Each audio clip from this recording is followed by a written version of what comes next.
When is the grass not green? I'm not just talking about a dry spell or the time after a storm when your yard is all muddy.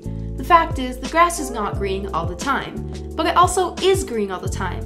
Confusing, right? Here's an explanation. Your first thoughts probably go to how animals see colors, or how colorblind people see the world. While it is true that some animals see colors differently from most humans and that humans can have color blindness, there's actually another reason as to why the grass is and isn't green. Chances are you've heard of the electromagnetic spectrum. However, you may not know exactly what it is. Before we discuss the electromagnetic spectrum, I'm going to give a brief background on electromagnetic waves. Electromagnetic waves are transverse waves, meaning that they move perpendicular to the direction of the energy transfer. Electromagnetic waves have some electrical properties and some magnetic properties. An electromagnetic wave consists of changing electric and magnetic fields. An electric field is a region in which charged particles can be pushed or pulled. Whenever there is an electric charge, there is an electric field associated with it. A moving electric charge is part of an electric current. An electric current is surrounded by a magnetic field. A magnetic field is a region in which magnetic forces are present. When one field changes or vibrates, so does the other. The result of these constant changes is an electromagnetic wave. The energy transferred through electromagnetic waves is known as electromagnetic radiation. Electromagnetic radiation does not require a medium to travel through, and therefore can travel through a vacuum, such as space. In general, the wave model can explain many of the properties of electromagnetic radiation. However, some properties of electromagnetic waves, such as light, do not fit in this model. Light can act as both a type of wave or as a stream of particles. For example, if light passes through a polarizing filter, it acts as a wave. A polarizing filter acts as though it has tiny slats that are either horizontal or vertical. The light can only pass through the slats and cannot get through the area where the filter blocks the light. Light can also act as a stream of particles. When a beam of light shines on some substances, it causes electrons to move. This movement causes an electric current to flow, which can cause electrons to be knocked out of the substance. This effect is known as a photoelectric effect, and it can be explained by thinking of light as a stream of tiny particles of energy known as photons. Electromagnetic waves can be divided into 7 different types, only one of which is visible to humans. Together, these 7 types make up the electromagnetic spectrum. All electromagnetic waves travel at the same speed, the speed of light, 299,792,458 meters a second. However, they have different wavelengths and different frequencies. The spectrum goes from the waves with the longest wavelength and lowest frequency on the left to those with the shortest wavelength and highest frequency on the right.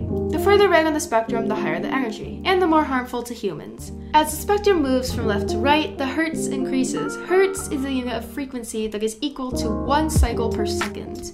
For example, if something vibrates 100 times a second, it has a frequency of 100 hertz. On the electromagnetic spectrum, hertz is often shown in scientific notation. Now let's explore the electromagnetic spectrum. The first type of wave is the radio wave. The radio waves have the longest wavelength, lowest frequency, and a hertz of 1000 or 10 to the 3rd power. Radio waves are used in, well, radios. They're used in household radios, car radios, and television. Radio stations send sound out as radio waves, and radios convert these waves back into sound. The next type of wave is the microwave. Microwaves have a higher frequency than radio waves and a shorter wavelength. They have a hertz of 10 billion or 10 to the 10th power.